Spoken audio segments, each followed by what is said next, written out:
Biden team can say, well, if things are so bad, how come the stock market's on a roll? Because they think I'm going to be elected.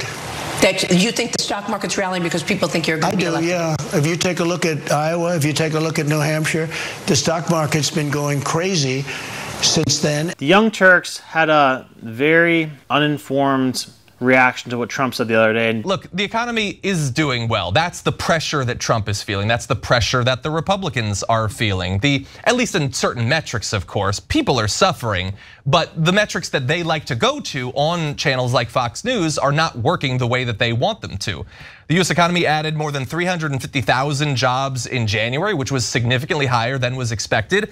The jobs numbers for December were modified and updated. They were, I think, 113,000 jobs more than we thought back in December. And the S&P 500 closed at a record high. That's the stock market, of course. Don't get me wrong. I don't think Trump's right here either. So Trump's been going around saying the stock market's going up because the polls are saying that he's going to win. But I'm here to tell you that both Trump and the Young Turks are wrong. So the Young Turks are saying, oh, it's because Biden's doing so great. It's because the Federal Reserve has done such a good job at fighting inflation. You know, the jobs are looking good, yada, yada, yada. Unprecedented economic growth, unprecedented job gains, BS. And what Trump is saying is also BS, but I think Trump knows that. I mean, Trump knows about macro finance. He knows what drives the stock market. I remember him complaining about the Fed stopping quantitative easing when he became president and complaining that they hiked interest rates. So he knows exactly what's going on here. If you look at a chart of the S&P 500, look at October, and now zoom out.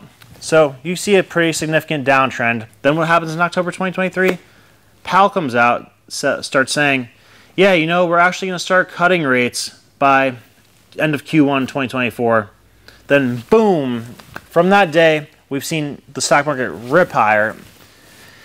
Direct correlation with it. It's not about Trump leading in the polls, because I'll tell you what, if Trump ends up winning, they're probably going to hike rates even more because they know the economy will be stronger under Trump and that can handle it. So here's something that Trump should brag about that's really an opportunity missed for him that he doesn't brag about. So between 2008 and 2015, we had low interest rates and quantitative easing, but the stock market barely went up. It pretty much just stayed flat. Then Trump gets in 2016. We got interest rates going up, quantitative easing stops, but the stock market nearly doubles. So that means that was genuine economic growth because of his tax cuts, because the economy was actually in a good place. So that is what economic growth looks like. If you want to know more about the things I talk about, if you feel I leave questions unanswered, if you want to ask specific questions, I encourage you to connect with me on Minnect, the app that's absolutely taking the world by storm right now. Now, what we're seeing right now, this is extremely fake economic growth. And yes, I know Trump was partially responsible for the $4 to $6 trillion of money printing in between 2020 and 2022. So it would be foolish for both Trump and Biden to take credit for what's going on with the stock market right now and what's going on with the jobs market. I mean, our GDP is 20 trillion. We added 6 trillion to it. So we increased our entire GDP by 20%. If you look at a chart of the M2 money supply, we basically doubled the entire money supply. So it makes all the sense in the world that all asset prices will just double. We have twice as much money, so look at the chart of houses. Houses are going to be double the price. Look at the chart of the stock market. The stock market's going to be double the price. Any asset you choose, it's double the price what it was before we doubled the money supply. It's the simplest thing ever. It's not because of any special politician having such great policies. It's because we doubled the money supply. Now, you might counter-argue, say like, oh, why is there such high job growth? Yeah, there's such high job growth because businesses are flush with cash, because where's that extra money that was printed go? It goes into the real economy. People spend it. So it makes its way to the top. It makes its way to the businesses who now have money to hire people. Then you might say, okay, what about inflation? The Fed and Biden successfully conquered inflation. Not so much. That was our outside forces too. So not only did they change the way they measure inflation, which you could go to this video right here if you want to look into that, because it's a pretty elaborate trick that they used where they just measured against a different year to change the base effect. But what they also did was Biden drained the strategic petroleum reserve, dumping gas into the market. So oil and gas is pretty much like 70% of what actually causes inflation when you measure it. So when you're looking at the CPI, that's heavily weighted by the price of oil. So we got the price of oil under control. Now the number of inflation that the Fed uses looks more reasonable. It was like 8.2% in 2021. Now it's like 3 point something percent. That's because oil went from what, like $100-something a barrel. Now it's around $80 a barrel. That CPI number, though, that's not what we feel every day. We still go to the grocery store. We see eggs are 3 times the price of what they should be. Milk is 3 times the price of what it should be. Vegetables, anything.